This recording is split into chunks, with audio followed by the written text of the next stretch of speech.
Am I wrong for my response to my cousin's pregnancy announcement at my husband's goodbye party? My husband's getting deployed overseas very soon, and I decided to invite both families for a cookout/goodbye party for him before he leaves. My cousin and I aren't close. She married 3 times and has 2 kids. She divorced her first husband because he left work and became a stay-at-home parent, divorced her second one because he didn't do chores and kept working long hours. Now her current husband, Tom or Tommy, does nothing. In fact, she does everything for him while he just hangs out with friends and plays video games most of the time. My cousin's reasoning for choosing him is that he has so many other great features. I gotta say, he is handsome and he is one of the most gorgeous guys she's ever been with. But he's rude, loud, talks back, has awful sense of humor, and money has clearly stunted his growth mentality. On to the encounter. At the cookout, everyone was sitting after we ate, and my husband was giving a little speech about what he's been experiencing at the moment, as well as giving sincere goodbyes to his mom, dad, and little sister. He then talked about how much he'll miss our little ones. It was emotional until my cousin carelessly interrupted us and playfully said it wasn't like my husband was dying or isn't coming back in a few months. Then she said she had big news. Everyone looked at her as she smiled and said she was pregnant. In the past, she always interrupted things like my proposal and my baby shower to make her announcements. I got mad seeing the attention instantly go on her by getting hugs and congrats. My husband seemed irritated and got quiet. I just got up from my seat, feeling confused about how to react, and told my cousin, "Hey, listen, I know you're happy to be able to keep Tommy's sperm as pets, but this is a goodbye party for Kevin, so your happy news should be shared another time in another place." Families were split. Some were laughing and some got upset. My cousin, almost crying, silently left the yard and aunt followed. I got nasty looks from my side of the family. Then, both my mom and aunt berated me for my inappropriate reaction and my response and making such a disgusting comment about my cousin's pregnancy and humiliating her like that. I explained that this was yet another attempt from her to hijack another occasion I host, and I said this in the heat of the moment, but my aunt saw nothing wrong with sharing good news and demanded I apologize for ruining my cousin's moment and making her feel awful. I feel awful too and think I was insensitive with how I responded. I'm 23. When I was 15, my dad died. My mom, 45, didn't wait too long to start over and moved her new partner in just 2 months later. My dad left everything to me and not a dime to her. They weren't married. My dad's will was so structured that she couldn't even challenge it, and she attempted to even ask me to pass over one of my properties to her to show my new dad that he was welcomed. I couldn't even if I wanted to, because my dad's will was specified that I must be 21 to have access to everything he left me. This dude has kids, 18 male and 19 female. Their ages now, and my mom prioritized them to keep him happy. I mean, she wasn't like abusive or neglectful, but she tended to favor them. They went on trips, and even if she didn't tell me not to go, she'd say something between the lines of, "Wouldn't you like to go to your grandparents? My dad's better." I mean, I'm not stupid, and I know that she didn't want me there. When I turned 17, she asked me to leave my own house because I kept fighting with her dude, and I also reminded him of whose house it was. When he wanted to play the man of the house, I also called him John Conroy. My grandparents told me to avoid the confrontation, so I went to live with them. My mom would visit me often and tell me how much she loved me, but that she needed to keep the peace at home. After college, I decided to check my properties and also the one that my mom was living at. I wanted to renovate it to rent it out since it's a good one and could help me afford my master's. I went there to inform my mom, but no one was there. Later, I found out they went on vacations. I called her, but she didn't answer, so I proceeded to change the locks, mainly to officially take possession. They arrived yesterday and couldn't get in. Of course, they called me, but I wasn't even in town. I went today because some renovation works will start in a few weeks. I was in the backyard and my mom came in furious, yelling at me saying, "How dare I do that?" So we talked and I let them know that they have 2 weeks to leave. Her husband, an self-employed, was furious. My mom and her stepdaughter started crying because the girl is pregnant. I'm sorry, but I made up my mind. My mom's family is shaming me and calling me an a-hole.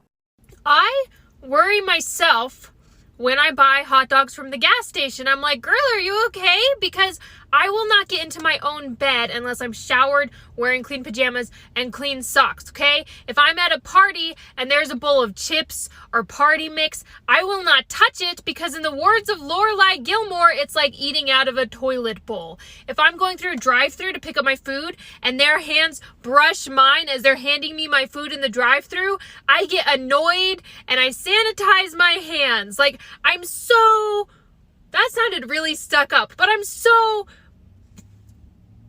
I've been told by psychiatrists that I may have a few OCD tendencies, you know? But then I'll walk into a gas station and be like, mystery meat that's been sitting in a public space for 9 hours where they have rats living in the bathroom? Yeah, sign me up.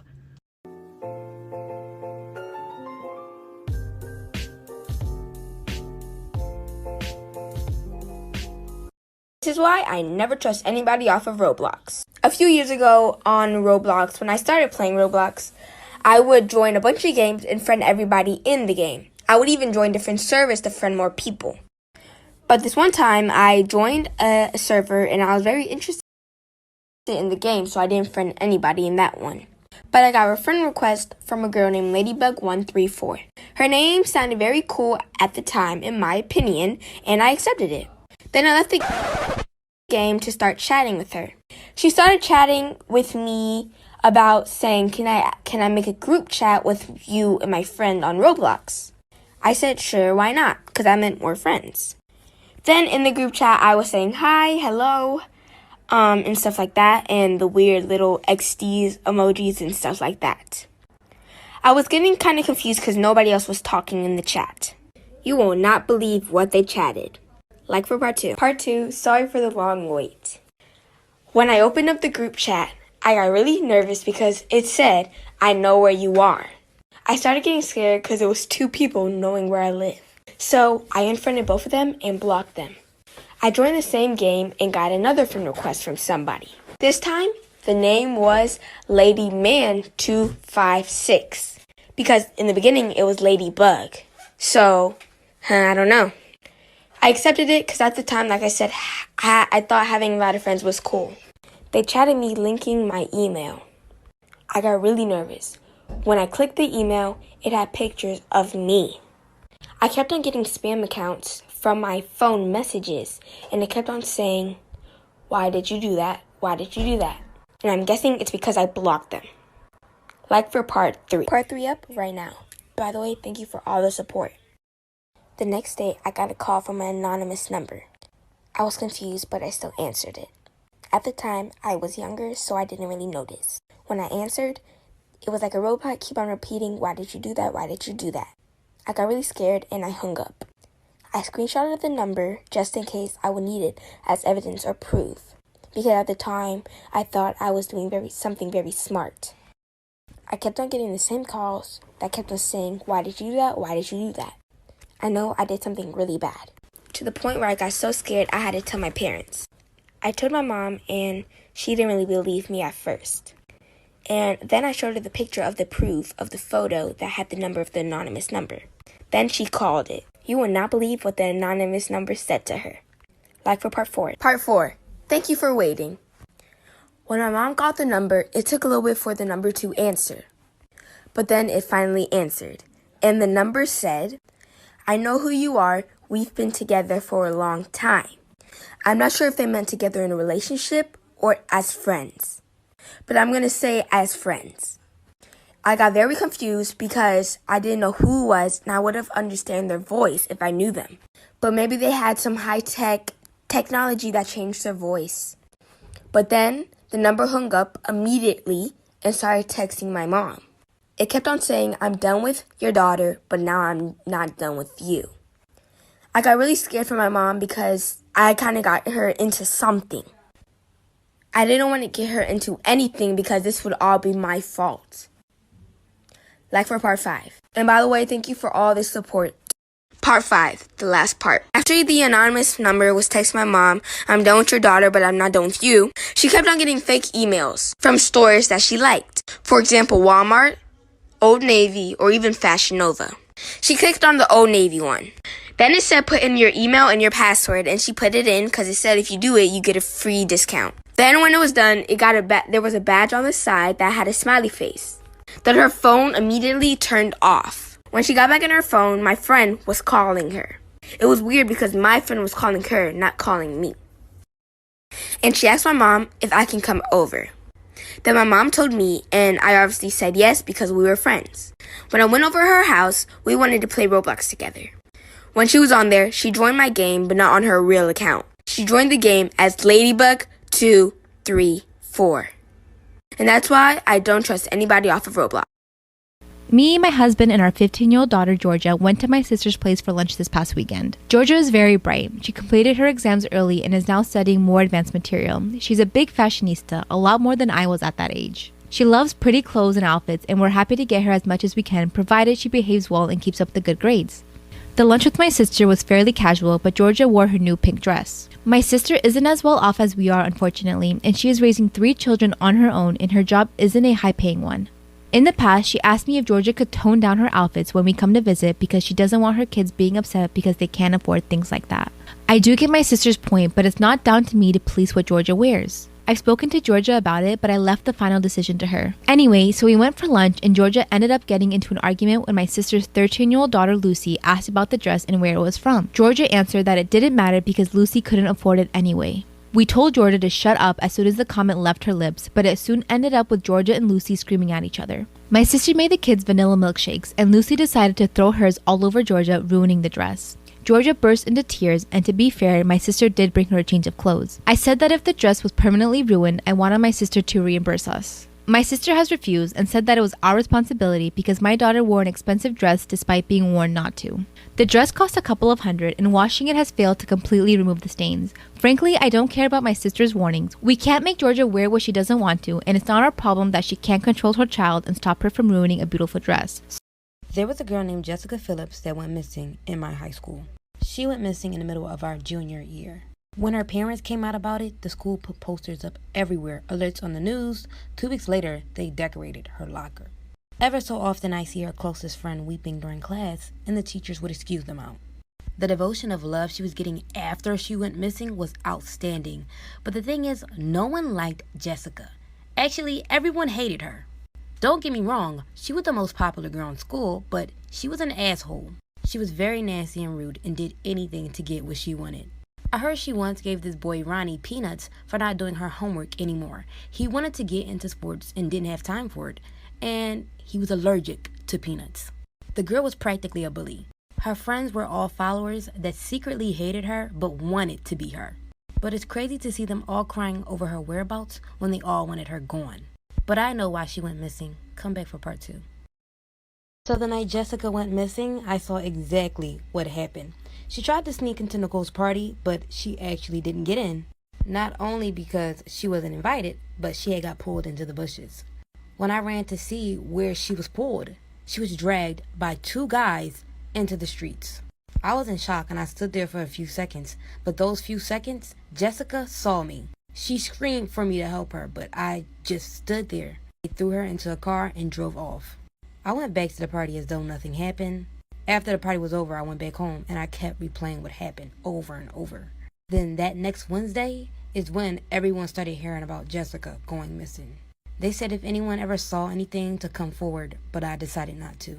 There were moments throughout the week where I felt like I should say something, but there were times that I felt like it was too late.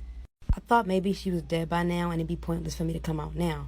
But everything changed when I got a message from a block number saying, "Why didn't you save me?" Story time about how I got my manager fired because I didn't like him. Yeah, this might make me a terrible person, but a girl's gotta do what a girl's gotta do. Disclaimer, this is not my story time. Was sending me on Instagram. I started working as a wedding planner in a company about 6 months ago. And yes, I've always been very ambitious, but I definitely took it too far this time. In the company, there were other wedding planners as well, and we were all managed by the same person. Let's call him Tom. Tom was an okay manager, but here's the thing. When I met him, I hated him right away. He was lazy and incompetent, and I knew that I could do his job 10 times better. Then I hated him even more when I found out how much money he earned. He was making over $200,000 a year. After a week of working there, I realized what he was doing. He would tell all of the wedding planners to do things throughout the day that added up to being his actual job. But none of us realized it because he was telling all of us individually without the others knowing. But I'm really observant and I realized it right away. I started watching him all the time. He would come into the office really late, would make himself coffee, and practically eat an entire box of cereal at his desk. Once he was finished with that, he would email us our task for the day, which was the stuff that he needed to do. Then he would play video games for 5 hours. Part 2 is Part 2 of how I got my manager fired because I didn't like him. Does this make me evil? Yes. Disclaimer, this is not my story time. It's sending me an Instagram. When I realized he was palming off all his work on the other people, I decided to start documenting all of his laziness. So like I said in part 1, he would spend his morning eating an entire box of cereal. Then he would send emails out telling us what to do for the day, which was everything he had to do for the day. Then for about 5 hours, he would play video games on his laptop. And how did I know this? Every 15 minutes or so, he would go get a snack. So I would run into his office and take a picture of his laptop. He didn't even bother to fake it. You might wonder why no one else noticed. My desk was the closest one to his office. Also, our boss worked remotely and would only come into the office about once a week. And when she would come into the office, he would act completely different. So after documenting all of his activities for about a month, I decided to go to the boss and show her everything. I kept every single text message he ever sent me of him asking me to do something for him. I had all the emails he'd ever sent us. I had videos of him eating a full box of cereal at his desk for about 2 hours. And I had all the pictures I took of his laptop while he was playing video games. And all of it was time-stamped. I asked my boss if we could jump on a call and she said yes. By the way, my boss is amazing. She's a total boss lady and doesn't take crap from anyone, so I knew that she would fire him right away. When we got on the phone, I asked her to check her email and she looked at all the evidence. Then she told me, wow, I'm actually not surprised. I told her that if she gave me the job, I would be extremely productive and get us more clients. She thanked me and called the manager right away. And guess what? The following day, he was not there. My boss called me and thanked me for being honest with her. Part 3 is up. Story time about how I got my manager fired because I didn't like him. Disclaimer, this is not my story time. I was sending me an Instagram. When I finally got my manager fired the next day, my boss called me and thanked me for giving her all the evidence. But I didn't stop there. I asked her if she could consider me for his job and she told me that she would think about it. So I took it a step further. Emailed her the list of new clients that I had brought in and it did the trick. She emailed me back saying that she would give me a chance. That meant that I was now going to get $200,000 a year and that I didn't have to deal with bridezillas anymore. Since I became manager, I've doubled our client list and increased revenue by 12%. I also convinced my boss to give everyone a bonus. I even redecorated the entire office, making it more functional, and everybody loves the new space. I also got myself a fancy 2-bedroom apartment, which has a pool and a sauna, a doorman, and I get massages every single week. And I got myself a very new nice car. I'm currently planning a girls trip for me and my friends to go to Greece. I would have never been able to do all of this had I not gotten that job. So if you're wondering if I feel guilty about getting my manager fired, no, I don't. There's nothing more disgusting than a lazy man. I did check his Instagram after sending this story time. He's gained about 40 pounds and plays video games for a living. Not sure how that works, but good for me. Bye. After 18 years of marriage, I just found out that my children are not mine. My wife, Kelly, and I have known each other for over 20 years, and I have been married to her for 18. We have 17-year-old twins, a boy and a girl. And I found out that they aren't mine 2 days ago. My kids got those ancestry tests for the family, and we found out that I'm not their father. Kelly and I met each other as coworkers at a job right out of college. We both were very ambitious, so after working for a couple of years, we decided to start our own business. We fell in love, and a year after starting our business, we got married. A couple of months into our marriage, we had a massive fight over the direction we wanted to take our business in, and I left our home. She came to me a couple of weeks later, and we compromised. We've been inseparable ever since. Kelly got pregnant around that time. We've been through thick and thin. Our business has been through several hardships, but we weathered them together. We were always there for each other. We could always depend on one another, and I loved her so much. She was a part of me, and I couldn't imagine a life without her. I trusted her absolutely until this happened. Kelly has been crying and apologizing constantly. She told me that during the time we had that fight at the start of our marriage, she got drunk one night and slept with a random guy, and that she has not cheated on me since. The betrayal has left me disoriented. I told Kelly I needed some time to process this, and I'm currently staying at a hotel. I don't know what I'm even doing anymore. The last 2 days have been a blur. I feel like a zombie, completely unable to feel or process anything. I don't intend to abandon my kids. I might not be their father, but I'm still their dad, and I love them dearly. My thoughts are a mess, so I'm writing this down to help me process. Kelly has 2,000 years later always been a great wife and an excellent business partner. I don't know if I'll be able to look at her the same again or if I'll be the same person. I don't know how to move forward or if I even can. Me, 29, and Erica, 27, dated for 2 years and have been engaged the last 4 months. After we got engaged, Erica moved into my house. I still pay the mortgage while she pays for utilities, groceries, and household items. After we get married, the plan is to put her on the house so that she gets equity as well. Her friend Leia, 27, and her have been best friends since high school. I don't particularly like Leia, but I've also been cordial as I know she's going to be in my life. My issue is that Leia thinks of my home as hers. Here are a couple examples. She always brings her boyfriend over and he's a sketchball. She talks to me in a very disrespectful way in my own house, like I'm the guest and she and Erica own it. One day I went out to my garage and some of my tools were missing. I checked my camera and Leia and her boyfriend were in my garage with Erica and took some tools with them. I asked Erica and she said they were just borrowing and would return them. I had to reach out multiple times for them to finally return the tools weeks later. I have a nice wine and liquor collection and I was working late one Friday. While I was working, I heard some clinking of bottles together. Erica wasn't home, so I went out to see what was up. Leia was behind my bar. I asked her what she was doing and she said that Erica told her it was okay to borrow a bottle of wine for her party and that she would pay it back. I told her no, that it wasn't alright and to leave. I asked Erica about this and she said, I don't remember telling Leia she could take a bottle, but I might have. I don't remember. I told her at this point I wasn't comfortable with Leia being in my house. Erica sorta understood but also blew me off. Final straw came when I wanted to go hit some golf balls and my clubs were missing. I freaked out because I golf regularly and my clubs are my biggest investment. I went to check the camera again and Leia used my garage code and took the clubs. I called Erica and told her to get them back immediately. Erica said that Leia had asked for the garage code to grab some clothes from her closet but not my clubs. I threatened to call the police but Erica stopped me. Leia kept telling us that her boyfriend needed them for a work thing. I got them back almost 4 days after they were taken and they were dirty. At this point, I sat Erica down and told her that if I see Leia in my house again, that I'm calling the cops, no discussion. Erica got upset saying that it's her best friend and it wasn't fair to do to her in her house. I said it's a pattern and since Erica's stuff isn't affected, she doesn't care. I said that she can go over to Leia's if she wants to see her. She said she can't do this because Leia doesn't like her apartment and Leia's boyfriend is always there, which makes Erica uncomfortable. I'm now getting the silent treatment and getting called an asshole, but I don't think I'm doing anything wrong. Am I the asshole for telling my fiance if I see her friend again that I'm calling the cops? Somebody skimmed my debit card information recently, stole a bunch of money from my bank account, and I'm obviously really devastated because, like, I don't even know who to be mad at right now, you know? Like, at least the times that I've been mugged in person, the men cowgirled up and did it to my face. They were very authentic about it. They were like, this is my real face. I am robbing you. Okay, you can run now. Just don't scream. And I was like, wow, these guys are excellent communicators. They should teach a seminar. Was I traumatized for life? Yes. But do I respect their authenticity? Also, yes, the person who robbed me this time is faceless. They're probably some gangly, pale basement dweller. I mean, no offense to gangly, pale people. I'm pale. I'm not gangly, but I feel like I crossed a line. I feel like I body shamed. I'm sorry.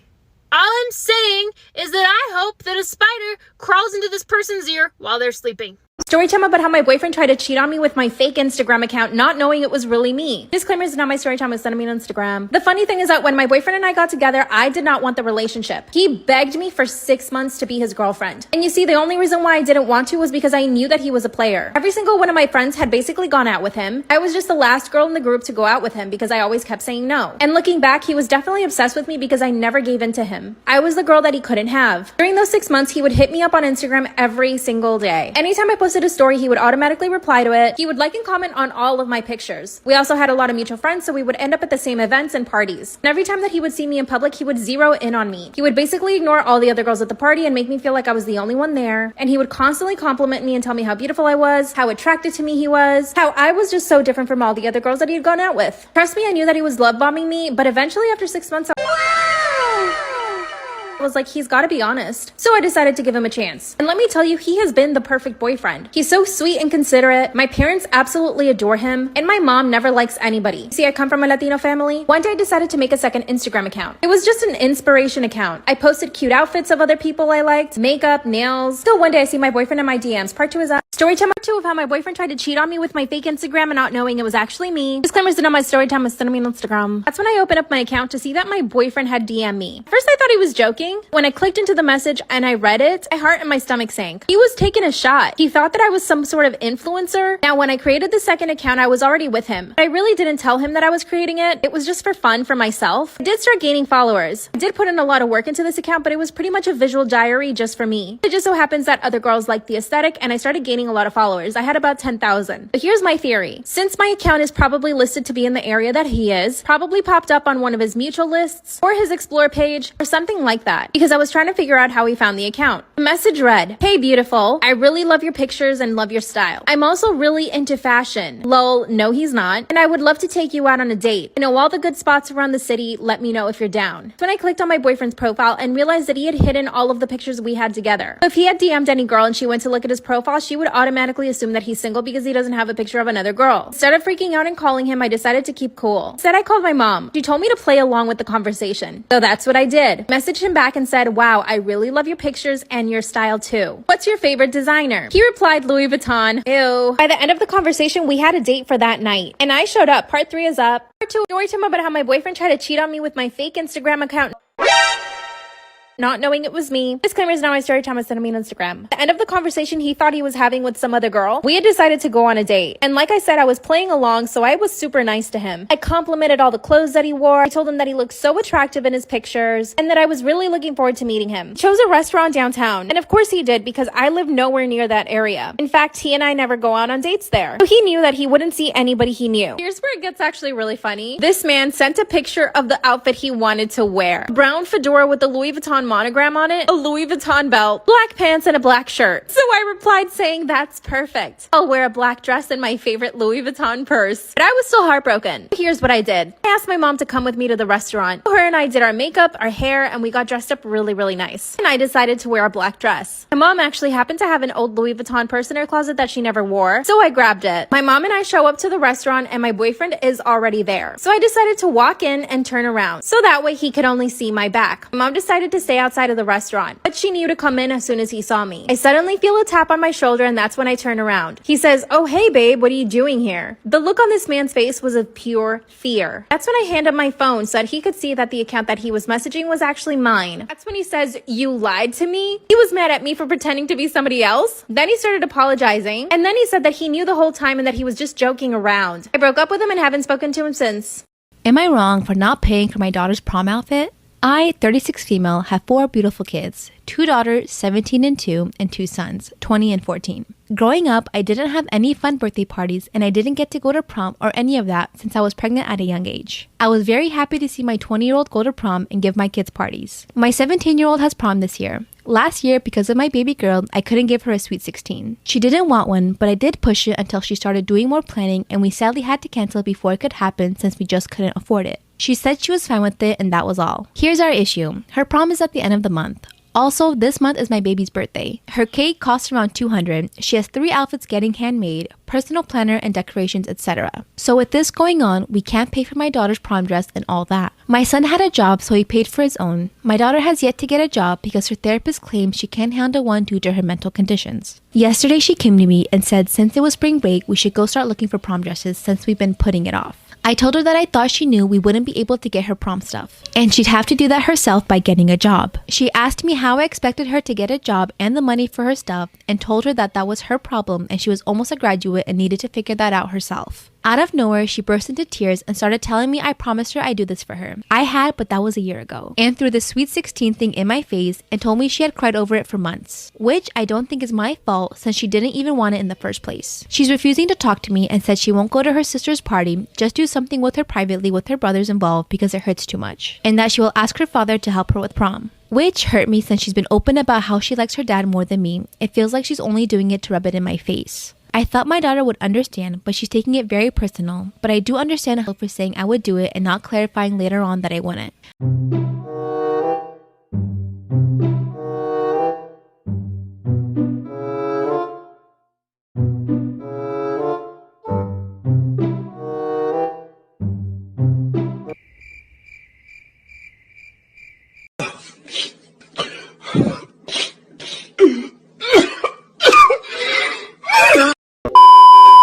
Bye, sisters.